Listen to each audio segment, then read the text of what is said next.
Ever get that feeling, like when you send your products off to a customer and it's kind of out of sight, out of mind? Well, today we're tackling how to keep a handle on that stuff, even when it's not on your own shelves. We're talking about consignment stock and how SAP S4HANA Cloud, the public edition, can make it way less of a headache. And what we're really digging into here is how SAP helps you manage these goods, which are still technically yours, right? But they're sitting over at your customer's place until they actually need them. Exactly. So we've broken it down into four main steps. First, there's the consignment fill-up, that's getting it there. Then when the customer uses some, that's consignment issue. Then we've got consignment pickup, that's for when they've got extra they didn't use. And lastly, there's consignment return, for stuff that needs to come back even though they already used some. We're going to walk you through the whole cycle, how it works in SAP, and the benefits. Sounds good. Let's kick things off with that consignment fill-up, that initial step of getting the goods to the customer. All right, so let's paint a picture here. Imagine your sales team needs to send, say, 50 pounds of material, CH6500, over to a customer, we'll call them customer 171-003 for now. They would go into the Manage Sales Orders app in SAP and create a special order called a consignment fill-up order. And they actually use a specific document type for this, CCFU, so the system can track it properly.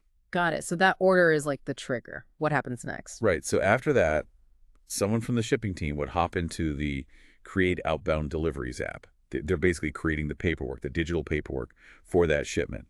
And they'd reference that consignment fill-up order that was already created. And the system will give it a delivery document number, starting with LF, for reference. Okay, so we've got the order, we've got the delivery document, now we got to actually get the stuff moving. Exactly, and that's where we get to the pick goods step. Using the My Outbound Delivery Monitor, the shipping team can confirm that they picked, in our example, those 50 pounds of CH6500. Now, if there were different batches of that material, they'd note that down here as well. So it's really getting down to the nitty-gritty details of what's going out. Yep. And the last piece of the fill-up puzzle is to post goods issue. They do this in the same My Outbound Delivery Monitor app. Now, here's where it gets interesting at this stage. Even though the goods are physically on their way, no financial accounting entry is made. That's because technically your company still owns these goods. The system is just recognizing that they're on the move. That makes sense. They're in limbo, in transit. So how do you know for sure that those 50 pounds made it to the customer? Ah, good question. To check that, you would use the Stock Multiple Materials app in SAP.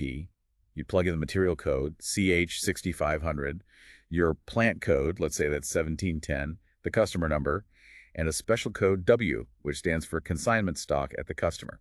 And boom, you can see that the 50 pounds is sitting in their consignment inventory.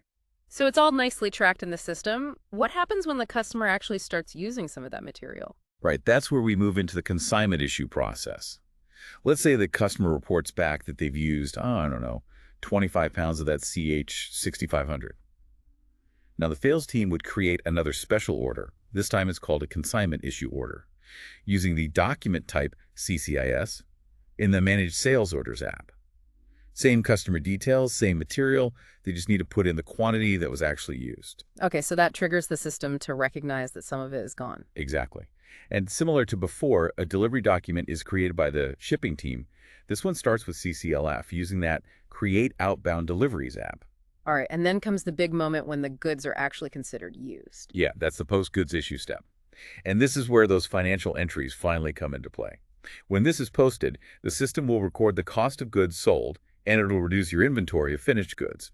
So the system is finally recognizing that those 25 pounds are officially out of your hands, so to speak. It's official. And what about the invoice? Good point.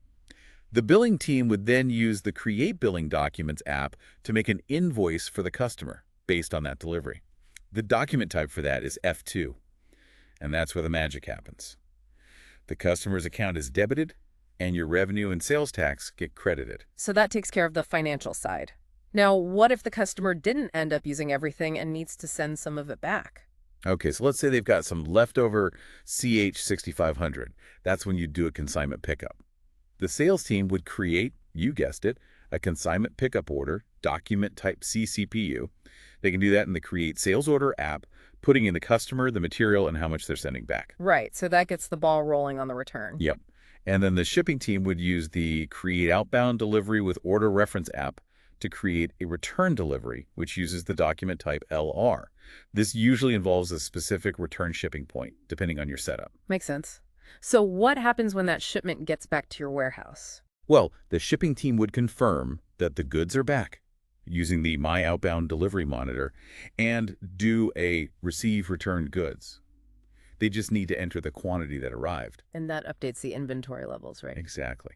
And to finalize it all, they do a post-goods receipt in that same app. Now, remember how I mentioned earlier that sometimes no accounting document is created? This is one of those times.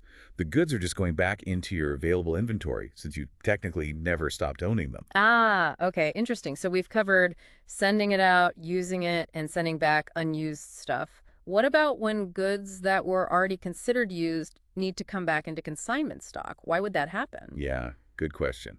Sometimes there might be a mistake, like maybe the customer reported using more than they actually did, Hmm. or maybe some of it was damaged and they need to send it back.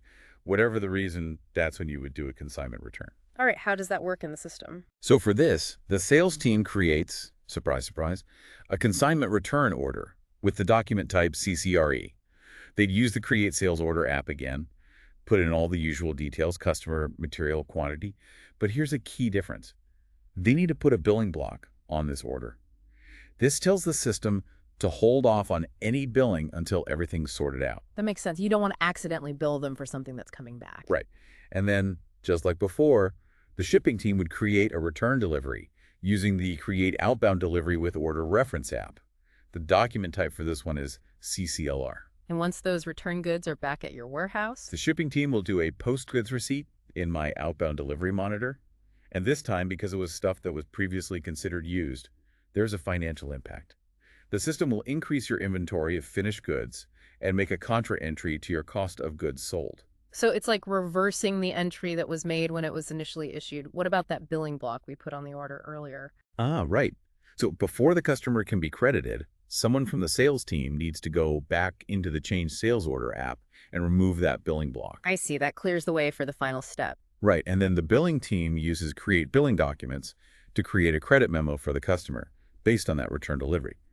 The document type for the credit memo is CBRE. That ensures that they get the proper credit on their account. Wow. So we've covered the whole life cycle here.